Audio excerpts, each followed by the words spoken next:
বাংলাদেশ একটা নই, আমার কাছে তিনটা মনে হয়। টপের মধ্যে আছে 5 থেকে 8% মানুষ যাদের হাতে থাকে আইফোন, পাশে থাকে ব্র্যান্ডেড গাড়ি, বড় বড় শপিং মলে শপিং করা, 5 স্টার রেস্টুরেন্টে খাবার খাওয়া এবং ফরেন কান্ট্রিগুলোতে তাদের শিক্ষা।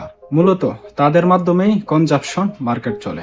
বাংলাদেশ 2, যাদের সংখ্যা 25 থেকে 30%। ছোটখাটো একটা চাকরি, লোনের উপরই তাদের জীবন চলে। তাদের জীবনে সব থেকে বড় স্বপ্ন একটি ঘর, এবং তাদের জীবনের পুরো সেভিংস বিয়েতে শেষ হয়ে যায়।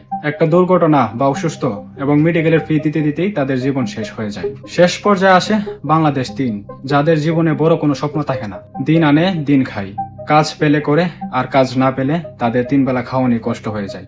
আর দেশের স্বার্থে তাদেরই সব থেকে বেশি অবদান, কিন্তু সব সুবিধাই বুক করে দেশ নাম্বার 1। দেশ নাম্বার 2 যেমন তেমন ভাবে তাদের জীবন চালিয়ে নেই।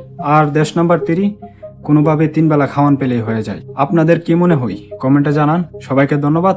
আসসালামু আলাইকুম।